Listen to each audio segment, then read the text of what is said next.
It always feels great to be back in the win column. Duke now winners of 3 in a row. They defeat Louisville last night. Nolan Smith's return to Cameron Indoor Stadium, and what a performance from the Duke Blue Devils. We will discuss all of that and more coming up on today's episode of Locked On Blue Devils. Hi, everybody. Dick Vitale. Hey, make sure you listen, man, to Locked On Blue Devils with J.J. Jackson. He's awesome, baby. You are Locked On Blue Devils, your daily podcast on the Duke Blue Devils, part of the Locked On Podcast Network, your team every day.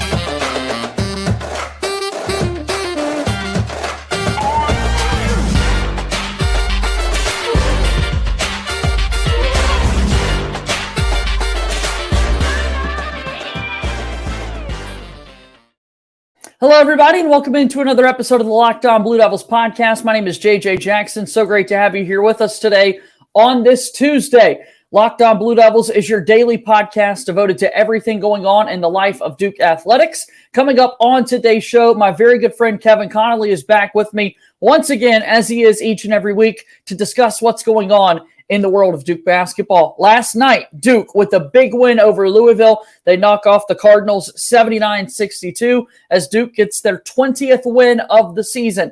20 wins in year one of the John Shire era with 3 games remaining in the regular season. We're going to break all that down on today's show. If you haven't done so already, please be sure to subscribe to this podcast for free wherever you get your podcasts. Also, watch the show daily on YouTube. Hit that subscribe button as well, as we're getting closer and closer to that 1,000 subscriber mark. Really want to make that a goal that we accomplish here in the year 2023. Also, follow us on Twitter at LO_Blue Devils, and I'm on Twitter at _JJ_Jackson_. Here he is, my good pal Kevin Connelly, the site expert for Ball Durham. Kevin, great to see you again this week, man. JJ, thanks for having me. Glad to talk about a couple of victories. Really, really excited to discuss the recent play of this Duke team, including last night's win over Louisville. 79-62, the final score in that one. Last night's game featured Nolan Smith's return to Cameron Indoor. We'll get to that in just a little bit. But the play on the floor, what stood out to you the most? Well, I think it was the unselfishness, and we've seen it in the past 2 games now, going back to the Syracuse game on Saturday and then the Duke game tonight on Monday night. It's the unselfishness offensively. They're making the extra pass, especially in that first half. You saw from Derek Whitehead in both opposite corners, finding Jacob Grandison open for 3. It's these guys, it seems like they like playing with each other. It seems like they're comfortable playing with each other, and they trust each other. And that's a big thing to have as we approach late February already. No kidding. You're going to want to make sure this squad trusts one another. And credit to last night's game in particular. You look at the final score, a 17-point margin at the end of it for Duke. But early, it was Louisville. They got up to like a 9-point lead even in the first 10 minutes of the first half or so. And then Duke really ramped it up. They had a 13-0 run, did the Duke Blue Devils. I think the defensive pressure really picked up, and I think Duke was off and running from there.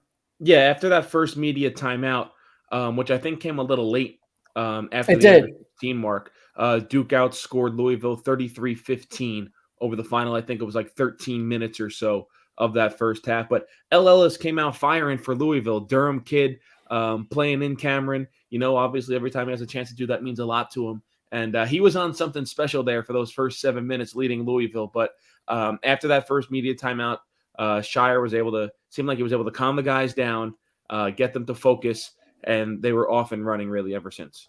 That's what we needed, was a level of focus to be there. Duke got it there, and they were able to walk away again with the victory. Duke in this took care of the basketball as well. You look at the stats, only 6 turnovers for the Duke basketball team. In a game like this, when there was that deficit early against Louisville, Kevin, if Duke had been in position like they were a few weeks ago on that Monday night game against Miami, this would have been an entirely different basketball game, and we would have been talking about a catastrophic loss for the Blue Devils. But they took care of the basketball, and that led them to the victory. Yeah, you know, in those opening 7 minutes, it was a little bit of a concern because even you go back to the Virginia Tech game, and that was a Saturday coming after a Monday game, that a game against the Hokies was on a Monday, and you're like, all right, maybe this team just doesn't have that gear to turn around quickly, and that's not going to be good with the postseason. No, it's not. In the ACC tournament where you might have to win whatever it is going to be 4 games in 4 days or 3 games in 3 days, however wherever they fall in the regular season, and obviously the NCAA tournament when if you win your first game, you have about less than 48 hours to your next game. So against a clearly inferior opponent, it was good to see this team just take that deep breath, not panic, value the basketball, and just go play ball. Again, 79-62, the final score for Duke in their game against Louisville last night. The Blue Devils had 5 players score in double figures. Jacob Grandison had 9. He was 3 for 5 from three-point range, so 1 point shy of making it 6 guys in double figures. And then watching the game, Kevin, they were quick to point out that every single player that played for Duke picked up an assist. The team finished with 19 assists. But yeah, let me say that again. Every single player who touched the floor for the Blue Devils had an assist on the night. Well, I think that's the first interesting point when you say every single player that touched the floor, and meaning that only 8 guys touched the floor for Duke. I think I noticed really quickly, and I'm imagining John Shire didn't envision it like that in a home game against Louisville. Probably thought he could go a little bit deeper into his bench, specifically later in the game. But I think the 8 you saw play tonight, that's going to be your 8 really down the stretch. I mean, at a point in time, even Mike Krzyzewski did this, and he did it earlier in the year, is you have to trim your rotation down. That's a good point. In the ACC tournament and the NCAA tournament, you can't be playing 10 guys. You have to narrow it down to your best 8, and I think that's what John Shire has done starting with this game here tonight against Louisville, playing 8. Your regular 5 of Mitchell, Filipowski, Lively, Proctor, and Roach, and then rolling with 3 off the bench in Whitehead, Young, and Jacob Grandison. Good stuff from the Blue Devils. Again, they were 40% from three-point range, 41 if you want to be technical, 9 of 22. Proctor, 4 for 8 from three-point range. He and Whitehead both really have picked up the three-point shooting numbers. A down night for Whitehead shooting the 3 ball. He was just 1 for 5. But yeah, give some love to Tyrese Proctor once again. 12 points on 4 of 8 shooting from three-point range. Absolutely, and a couple of them were big in the second half. We talked about it before we went live on air, is that like Duke, after those 2 runs early in the second half, they just couldn't put Louisville away. They kept hanging around, and you say that, and Duke never trailed by less than 10 in the second half after they went on that 7-0 run to start. But Tyrese Proctor had a couple of really big shots, big threes, couple of drives to the basket to keep that lead at double digits and not give Louisville a chance to make it 9 or 8 or 7 and give them hope in those final 5 minutes like we saw with a couple of other games, specifically Wake Forest and Notre Dame. Big win for the Duke Blue Devils, 79-62, the final score tonight as they defeat Louisville. They are now 20-8 overall on the season. We'll talk a little more Duke basketball after our first time out here today on Locked On Blue Devils.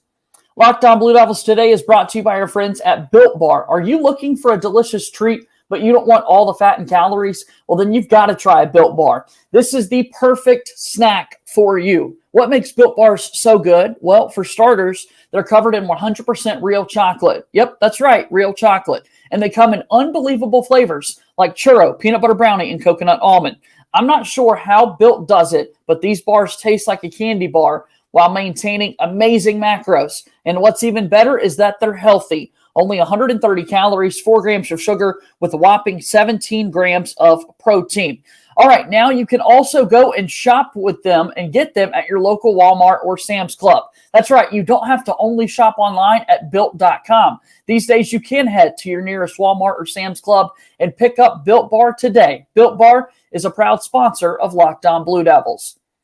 Here we are moving forward on today's episode of Locked On Blue Devils. I'm JJ Jackson alongside my pal Kevin Connelly, the site expert for Ball Durham. Follow him on Twitter at Kevin Connelly24. All right, so a big win for Duke, a Monday night win for the Blue Devils. And as we mentioned, a big talking point a little bit earlier, the Virginia Tech game in Miami, those were granted road Monday games, but Duke was able to pick up a Monday victory last night, which is something we really hadn't seen them do yet.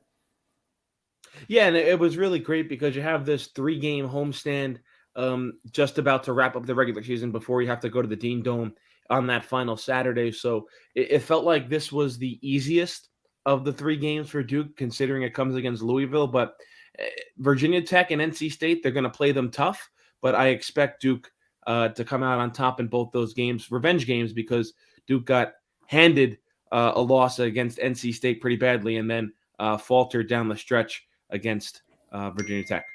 Last night, we saw the return of Nolan Smith to Cameron Indoor Stadium. If you are watching us on YouTube, it's a little strange to see Nolan Smith wearing that red. He's known throughout his career, obviously, as a 2010 national champion. The work that he did on the recruiting trails, had a big hug with John Shire after the game, as you would expect.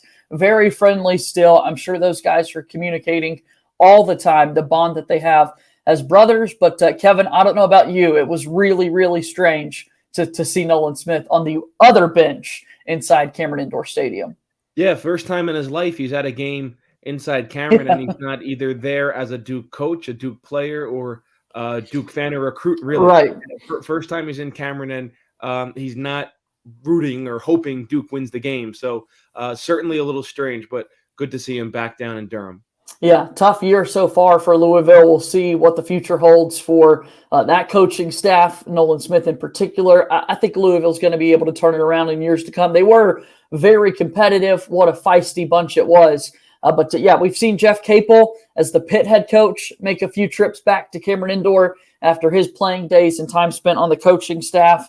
And there can only be one coach of Duke men's basketball, Kevin, right? Like, this is the conversation we always have to have. Was it going to be Jeff Capel? Was it going to be Chris Collins, Steve Wojciechowski, Tommy Amaker, Johnny Dawkins, you name it? Like, there are coaches out there. There can only be one guy. And so then you see these Duke guys wanting to advance in their coaching careers and having to head elsewhere.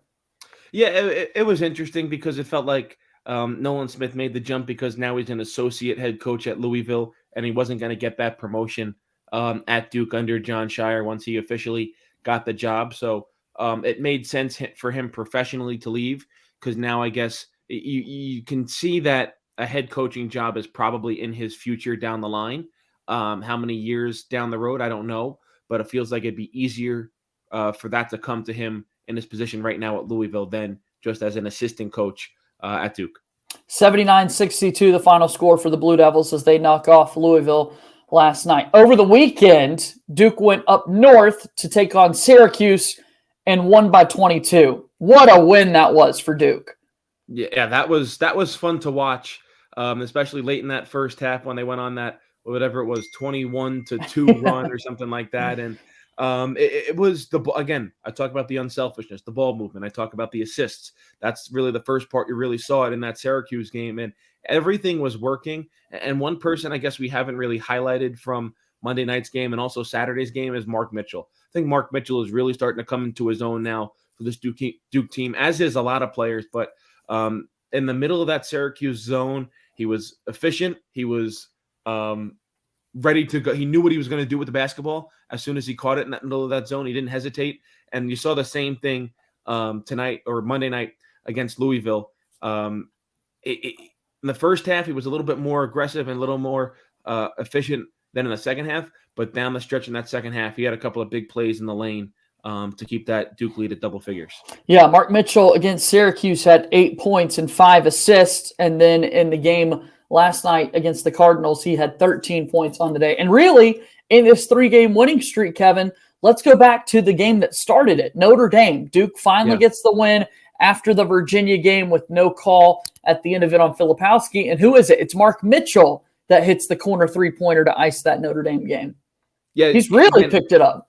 He is, and it feels like he's always under the radar because everyone's talking about the numbers that Kyle Filipowski, in terms of the freshman, numbers that Kyle Filipowski puts up, the number 1 overall recruit, and Derek Lively, Tyrese Proctor, who's more the point guard, Dariq Whitehead, who is probably the best professional prospect of the freshmen on this Duke team, but is battling injuries. It feels like no one really talks about Mark Mitchell, and he has quietly, consistently put up good numbers, and now you're seeing those numbers come a little bit louder, and that's what's making Duke so successful.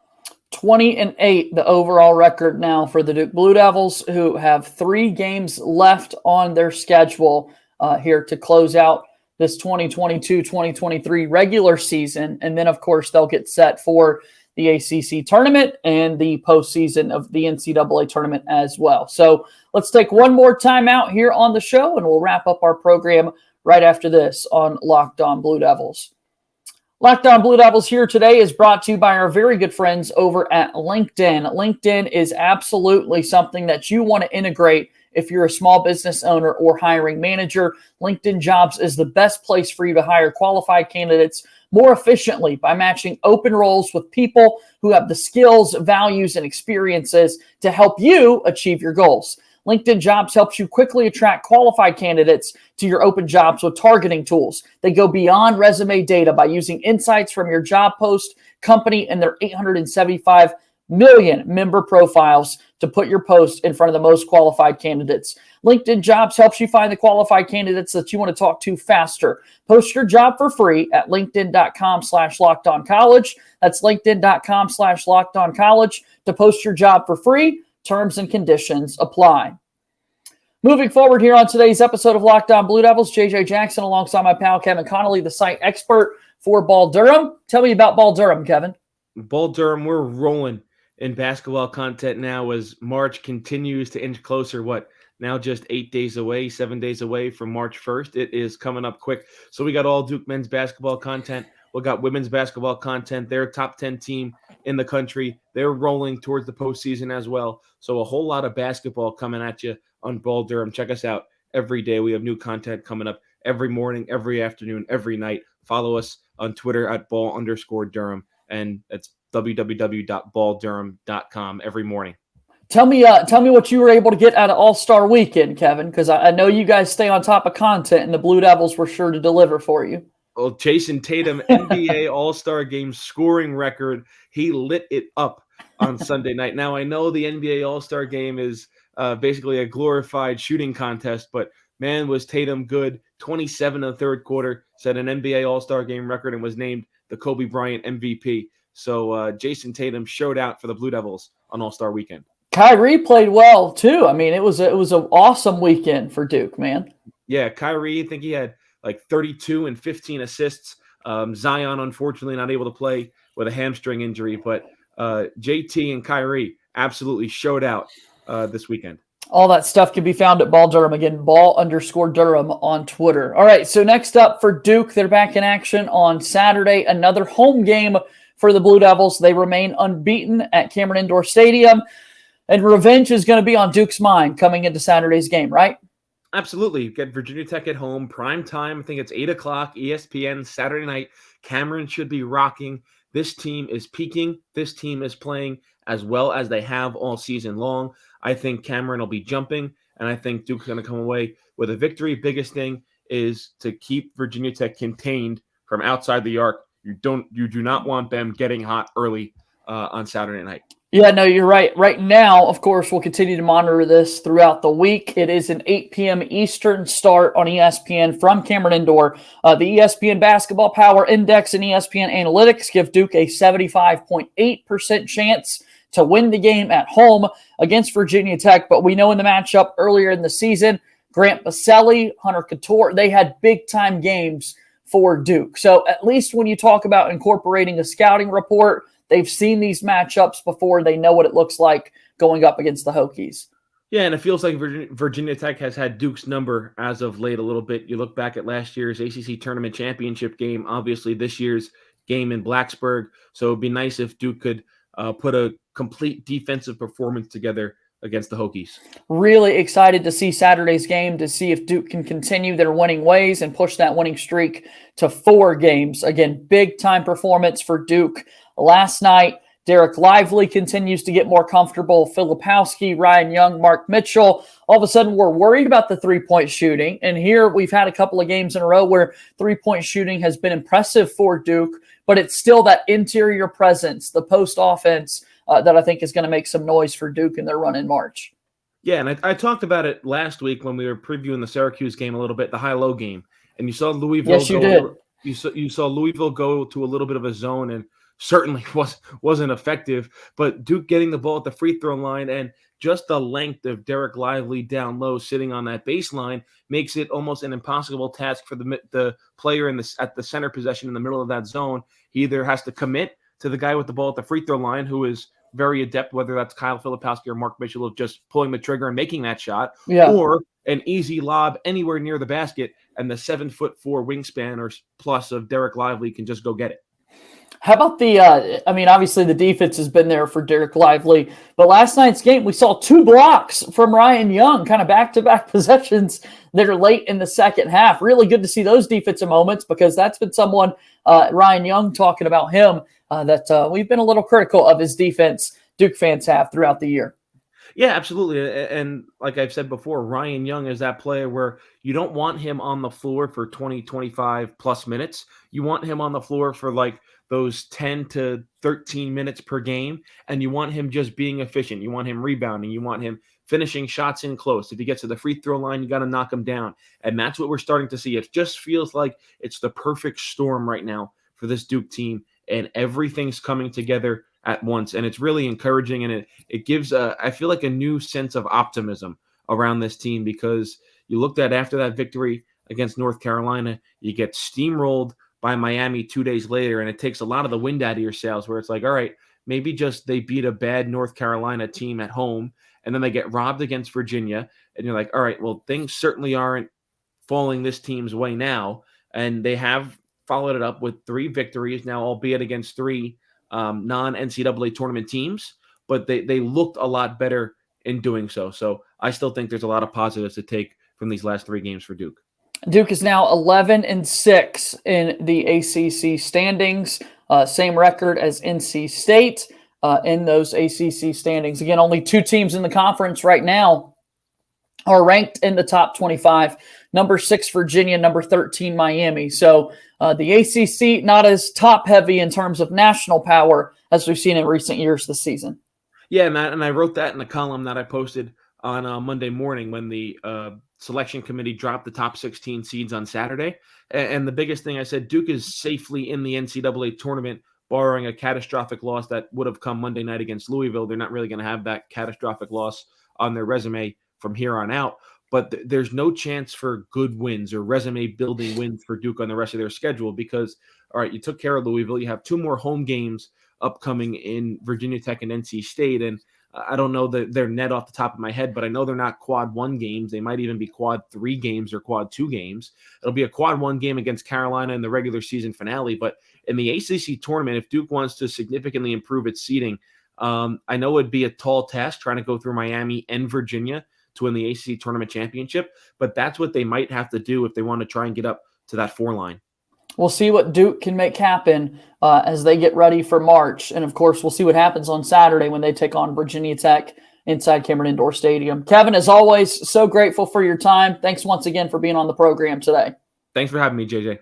That's my pal, Kevin Connelly, the site expert for Ball Durham. Go check out his work, balldurham.com. That's going to do it for our show today. I always appreciate your support here of Locked On Blue Devils. Be sure to follow us on Twitter at @LO_Blue Devils. I'm on Twitter at @JJ_Jackson_. Follow the podcast. Leave us a 5-star rating and written review. Again, your support means the absolute world to me. That's going to do it for today's show. As always, go Duke. I'll talk to you tomorrow. My name is JJ Jackson. Thank you and good day.